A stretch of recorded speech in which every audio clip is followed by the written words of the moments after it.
नमस्कार, आप देख रहे हैं द आउटपोस्ट और मैं हूं आपके साथ निर्भय किशोर। और आज सफ़र हो रही है, एक लंबे सफ़र पे हम लोग हैं और कुछ लोग ऐसे मिल गए हैं जिनके लिए बहुत सारे सवाल हैं। सवाल राजनीतिक से ही जुड़ा हुआ होगा क्योंकि सबसे बड़ी बात यह है कि आगे चुनाव होने वाला है। अभी कर्नाटक में भी चुनाव खत्म हुआ है तो बहुत लोग उससे जुड़े हुए भी वो कई सारे सवाल जानना चाहते होंगे। लेकिन सबसे हमारे साथ कुछ 4 लोग यहाँ हैं। आपका परिचय बताइए। अजय। ये अजय हैं और ये देखिए ये 4 लोग हैं। एक मेरे बगल में बैठे हुए हैं और 2 ये आपका नाम? शिव कुमार शिव कुमार है ये। और आप? सागर। ये 3 लोग हैं और एक इनके दोस्त ऊपर हैं, वो सो रहे हैं। ये शिव कुमार से जिसे बात करते हैं क्योंकि शिव कुमार इसलिए इनको हम बता रहे हैं, कारण है इनके पीछे, क्योंकि एक शिव कुमार कर्नाटक में परेशानी बने हुए हैं सरकार के लिए और दूसरे शिव कुमार यहाँ पर जो इन लोगों को परेशान कर रहे हैं। उसी वक्त से मैं देख रहा हूँ काफी मस्त मौला व्यक्ति दिख रहे हैं ये मुझे। तो शिव कुमार जी, आपसे जानते हैं क्या लगता है आपको? पहले वो सवाल, कर्नाटक, शिव कुमार और आभे शिव कुमार, क्या शिव कुमार कितनी परेशानी है कर्नाटक के लिए? ये बहुत परेशानी है भाई। क्या है ना, वो शिव कुमार बहुत करप्ट आदमी है पहला। और दूसरा बात है वो कर्नाटक का लीडर नहीं है। और लीडर बनने के लिए लायक भी नहीं है वो।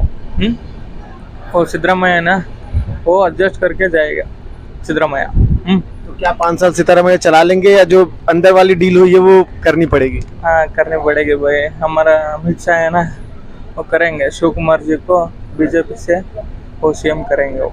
अच्छा, वो बना देंगे उनको?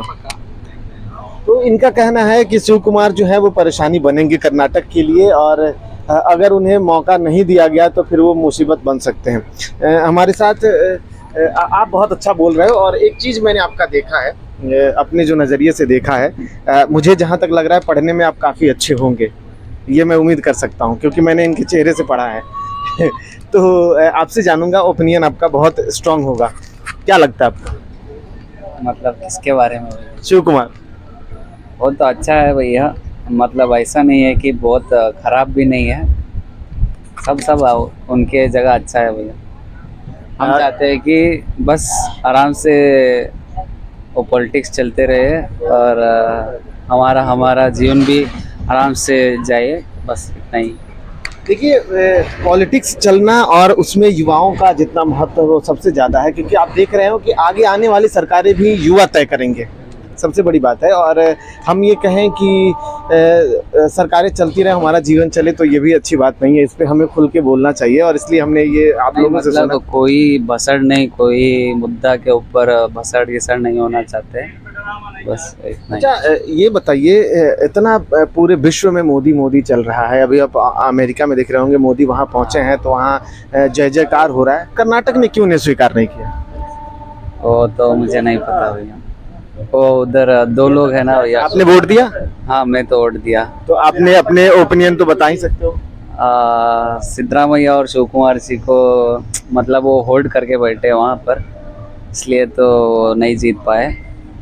इतना जितना मेरे को समझ में है उतना। पूरे देश में कांग्रेस को कहीं ना कहीं एक तरीके से इनकार किया जा रहा है, अब तक देखा गया है। हालांकि अब कर्नाटक ने एक ऑप्शन दे दिया है कि आप आगे बढ़ सकते हो।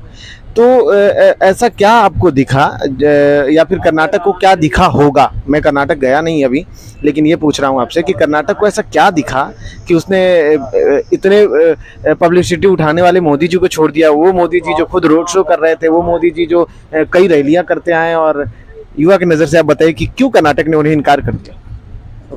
पहली बात तो करप्शन वाला 40% वाला जो था, और दूसरा तो भसड़ घिसड़ बहुत हो रहा था। किस टाइप का भसड़? वही मतलब वही।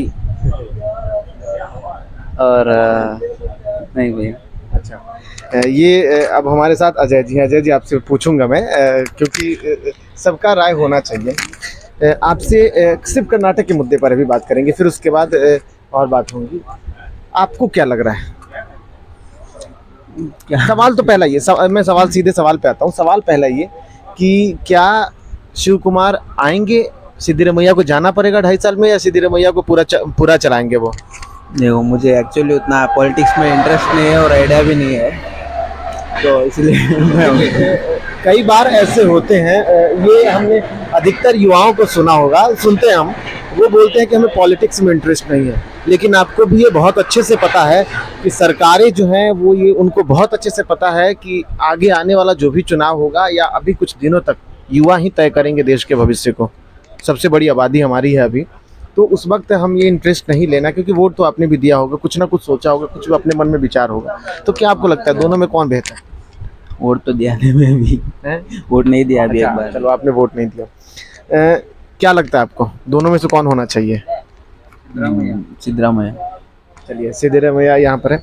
एक सवाल ये जो मैंने अभी आपके दोस्त से पूछा था कि बीजेपी को लोगों ने क्यों वहाँ पे एक्सेप्ट नहीं किया? देखो अभी इंडिया सारा डाइवर्सिटी कंट्री है, मतलब इधर सब एक है, बट ये लोग सब तोड़ने का कोशिश कर रहे हैं। मतलब वो जो इंडिया का कल्चर है उसको बिगाड़ रहे हैं। यहाँ एकता थी वो उसको तोड़ रहे हैं, उसको एक शास्त्र समझ के वो ऐसा अलग अलग कर रहे हैं लोगों को, तो इंडिया का कल्चर बिगाड़ रहे हैं बस। चलिए, आपने एक सवाल मुझे दे दिया है अपने जवाब से। आपने कहा कि इंडिया के जो एक थी वो इंडिया को तोड़ा जा रहा है, कल्चर को बिगाड़ा जा रहा है। एक युवा के नज़रिए से आपसे जानना चाहेंगे कौन कल्चर बिगाड़ रहा है और किस कल्चर की आप बात कर रहे हैं? मतलब अब देखो ज़्यादातर रिलीजियस पे आके अटकता है हर बार। कर्नाटका में तो हर बार रिलीजियस इशू से ही हिंदू मुस्लिम वाला जो वही इतने साल से तो था ही नहीं, अभी एकदम से आ गया, तो मुझे लगता है वही एक है। मुझे एक्चुअली इंटरेस्ट नहीं है, बट लगा तो एक पॉइंट है। अच्छा, ये बताओ, अगर आपको लगता है हिंदू मुस्लिम है तो बीजेपी ने तो हनुमान जी को बुलाया था, लेकिन हनुमान जी काम नहीं कर पाए। हनुमान जी को आपसे जानूंगा, आप समझ गए होंगे। हाँ भाई, क्या भाई? मैंने ये पूछा कि जैसे इन्होंने कहा कि एकता नहीं है, और हिंदू मुस्लिम वाली जो बातें हैं आजकल ज़्यादा भी चल रही हैं और फिल्में वगैरह भी आके और भी उसको माहौल को बदल दिया है, तो इसमें एक सवाल ये कि जैसे इन्होंने कहा कि हिंदू मुस्लिम चल रहा है, बीजेपी ने कर्नाटक में हनुमान जी को बुलाया था, याद है आपको?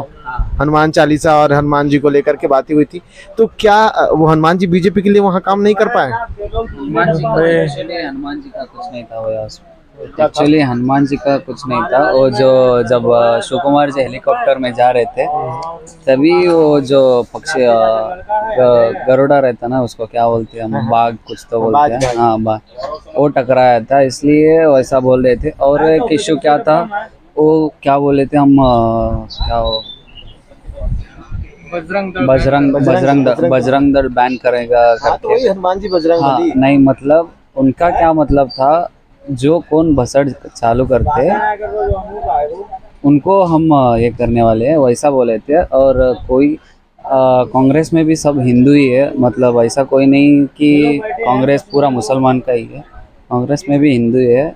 और नहीं, और जो मेन पॉइंट है, सब थक चुके थे उनसे। मतलब अभी येडियुरप्पा जी होते तो अच्छा रहता था, क्योंकि उनका होल्ड था पूरा बीजेपी में।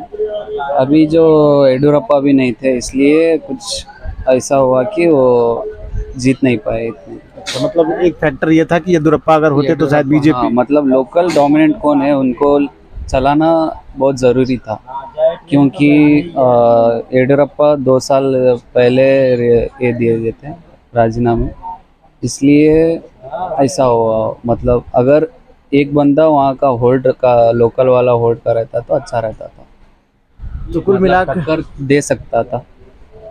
ये 136 तो नहीं होते थे अगर येडियुरप्पा जी भी मतलब बहुत ये रहा था वैसा।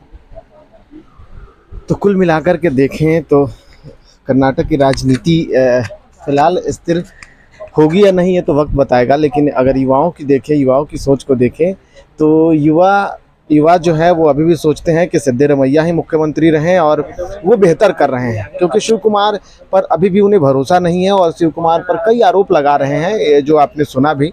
इन आरोपों के बीच क्या जो अंदर खाने से जो बातें हुई हैं, जो ढाई और ढाई का जो खेल है, वो खेल कैसे चलेगा, क्या चलेगा, क्या आगे आने वाला समीकरण कर्नाटक के इतिहास को बदल देगा, उसकी राजनीति को बदल देगा, ये देखना होगा। लेकिन युवाओं की जिम्मेदारी हमने आपके सामने रखी। नमस्कार।